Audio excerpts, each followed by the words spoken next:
Well, Sully's on the couch and he's ready to go, and I'm here and ready to go, and Scout's here. You can't see her, but you probably will in a minute and ready to go. And I hope not an earthquake, just Scout.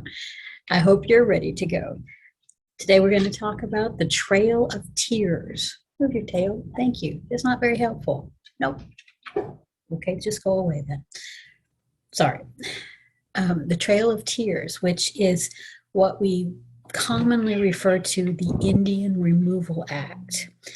This happened in President Andrew Jackson's term of office, and I always thought it was just one event, but it's actually a series of events over several years. So let me share my screen here with my mad technical skills, and we will look at what went on so that you can see it too. There we go. Move me over a little. Make me a little bit bigger because I'm old and it's easier to see what I'm doing. All right.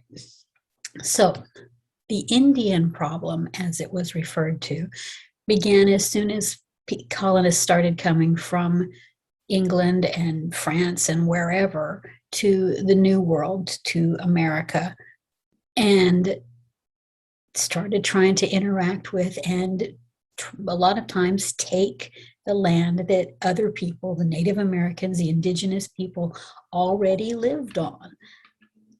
For reasons that are, kind of hard to explain, hard to understand, the colonists came here. These other people already lived here, but they were a different color. They didn't speak the same language. They didn't have the same religion. They definitely didn't have the same cultures. They didn't dress the same way that these people, that the colonists thought was proper. And for lots of different reasons, the colonists decided, you know what? They're not even doing anything with this land. This land is for farming, and they're just sitting there on it. They're not doing anything with it. They need to move and let us have it because we would do a better job. Some of them even took the idea that this is what God wanted. Now, I don't know if that's what God wanted or not. God has never told me one way or the other, and I'm reasonably sure he didn't tell them. But this is what they decided. So they viewed the Native Americans as alien people, which is interesting since they were the people that were here first. And many of the early leaders, including George Washington, felt that the way to deal with the Indian problem was to civilize the Indians. And that meant that the Native people needed to convert to Christianity, read and speak English, and own individual property instead of, the whole tribe owns this land and we all share it. This piece needs to be mine, and this piece needs to be yours, and this piece needs to be that guy over theirs, like colonial people did, European people did. They needed to become more European and less native. So by the 1830s, there were about 125,000 Native Americans who lived in Georgia, Tennessee, Alabama, North Carolina, and Florida. They're along the southeast coast, basically, of the North American continent. These were members of the Choctaw, Chickasaw, Seminole, Creek, and Cherokee peoples, the nations of those people. They owned millions of acres of land that they had been farming. They and their ancestors had been farming and living on for generations, thousands of years. And this was very good land for farming because these people did do some farming, and it was very valuable land. What happens when you have something that's valuable? Usually somebody else wants it. The conflict began when white settlers began pouring into these areas. They wanted to grow cotton on this land. Cotton was becoming an extremely, thank you, Thank you, Scout. An extremely valuable product. It was the cotton gin had been invented, which separated the seeds from the fibers of the cotton plant, which made it much easier to deal with, much faster to produce, because then you take the cotton and you card it and weave it, spin it into thread, and then weave it into cloth. And now cotton cloth is we know it's a very comfortable cloth to wear. It's fairly lightweight and it's cool in areas where it's very warm. Lots of very warm areas all over the world. Cotton was exported to many different countries, and it was what was called a cash crop because you grew it, you sold it for cash, and you could make a lot of money. But cotton is a land intensive and a labor intensive situation. So to be able to grow cotton, enough cotton to sell to make a lot of money, you had to have lots of acres of land.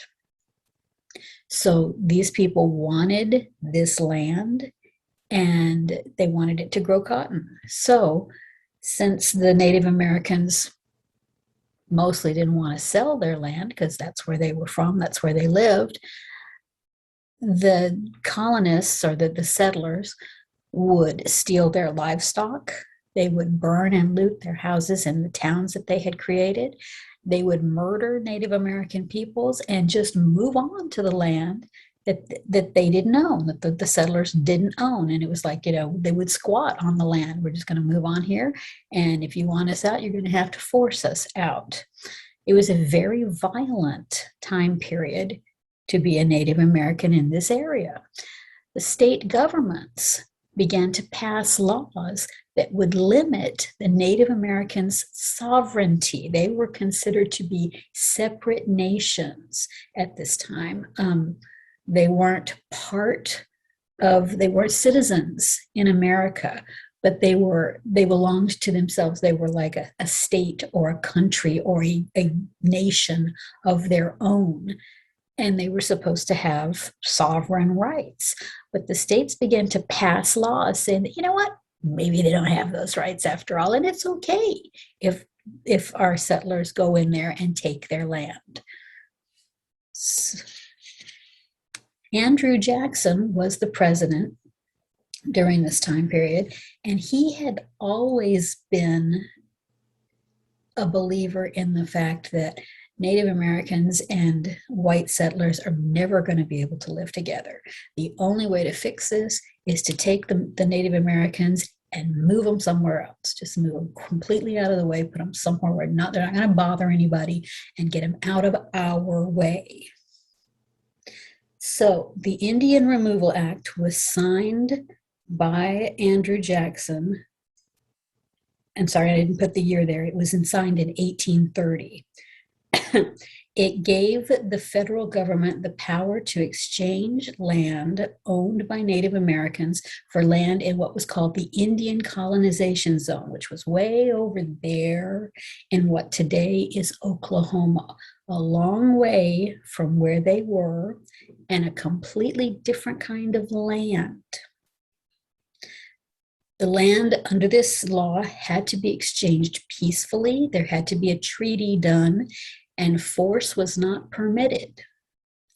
But President Jackson and the states kind of said, force is maybe okay. If they don't, they just need to be convinced to exchange their land. And force was used at a lot of the time in direct contradiction to what this law said, because Jackson was okay with this. There was a Supreme Court case, I'm going to blow this name, Forster versus Georgia, which was heard by the Supreme Court in 1832. And in this case, the Supreme Court ruled that the Native American tribes had sovereignty over their land, and they could not be removed by the states if the natives chose not to go. They didn't have to give up their land. President Jackson stated that without support for this ruling, it would fail. Now remember, we know that we've got the executive, the legislative, and the judicial branches of the government, and they're supposed to check and balance each other. This is a problem because now the executive branch is saying, you know what, judicial branch, I don't like what you said, so I'm not going to enforce it. I'm not going to send my troops to make sure this is what happens. I'm just going to say, I'm just not going to look at that. And so one branch of the government has taken precedence over the others. And this is not anything close to what is constitutionally legal, and yet it happened. So Jackson declined to support the ruling and actually sent troops to assist in removing the Native Americans from their land. So he was totally walking all over the Supreme Court here. Not one of the better movements for a president in our country, let me just say. The first tribe to be removed was the Choctaw. In the winter of 1831, even before the Supreme Court case was decided, the U.S. Army planned to invade and remove the Choctaw from their land by force. Under that threat, they agreed to pack up and go. So they made the journey from, I believe it was Georgia, to Oklahoma on foot. And remember, it's in the winter. Many of them were chained. Thousands of them died. And the Choctaw leader described this as a trail of tears and death. And so that's where we get the name of the Trail of Tears. This was in 1831. This was the first forced migration. The next group to be removed were the Creek Indians. Federal troops drove them off their land in 1836. 15,000 Creeks began the journey to Oklahoma. 3,500 of them did not survive. They died. They died of disease. They died of just exhaustion. They died of dehydration, not having enough water. Some of them starved to death, not having enough food. A lot of them may have been older people or very, very young children who died because they were just not strong enough. They didn't put these people in wagons or on trains and move them. They walked, and it's over 5,000 miles in a lot of cases. That's a long way to walk, and it's got to be hard on you to have to walk that far. And if you're not, a very fit person, a lot of you are going to die. It's just, and it's needless. The Cherokee were the largest group of these tribes. Their people were divided about what to do. Some of them wanted to fight, and some of them wanted to settle and go ahead and take the offer to move. In 1835, a self-appointed group negotiated the new Choctaw Treaty, which promised, with the federal government, which promised $5 million would be paid for the Cherokee lands, and they would be given aid to help relocate. Now, this group of people, these were self-appointed, so they were not the elected leaders of the Cherokee. They were just kind of guys that said, hey, what if we do this? And made a deal. Nearly 16,000 Cherokee protested that the treaty was not negotiated by their leaders, but Congress went ahead and approved it anyway because it gave Congress what they wanted. And so they said, okay, we'll take this deal. In 1836, the Cherokee were driven from their lands. The estimates are that at least 5,000 of them died. The majority of that $5 million was never paid. And what was paid, a lot of it was paid to white Indian agents who were supposed to disperse the money to the people who maybe they did and maybe they didn't. So most of that $5 million that was agreed on, the Cherokee never saw anyway. So it went badly for them as well.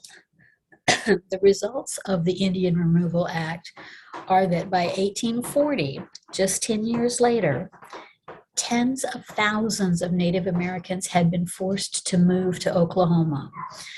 During the Civil War, many of the tribes sided with the Confederate armies in the hopes that they would recover their lands because their lands were in uh, Alabama and Tennessee and Georgia and Florida and North Carolina, all of which sided with the Confederacy, and they thought that they might be able to get some of their land back.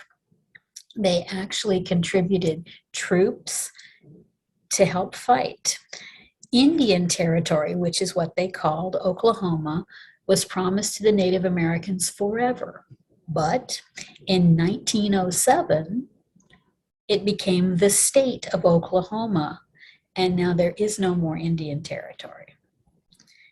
On June the 2nd of 1924, I put this in because it's interesting to me.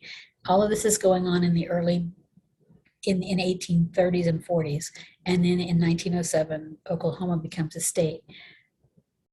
Native American people were not given citizenship, did not become citizens of this country until June the 2nd of 1924.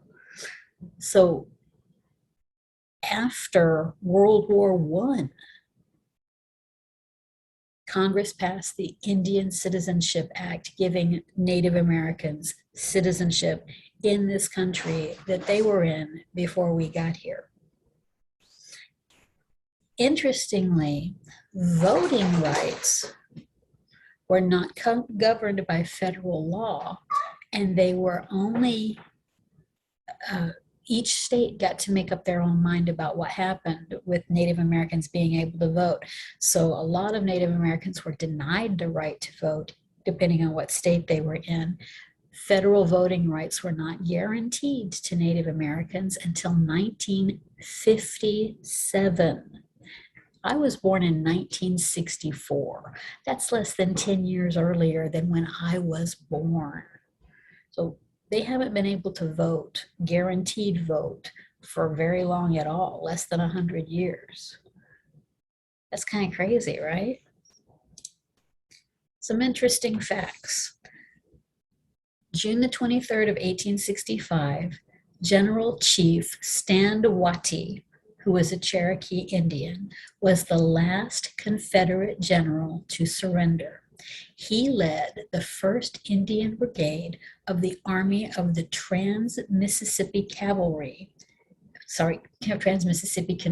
Cavalry, made up of Cherokee, Seminole, Creek, Choctaw, and Chickasaw men. I didn't mention the Seminole. They didn't get moved to Oklahoma. They were in Florida, and they kind of they fought, and they kind of drifted off into the Everglades and hid out in the Everglades for years. And they finally did get moved, but it wasn't during this time. It was much, much later. We will probably talk about them at a later time because they weren't actually part of what happened here.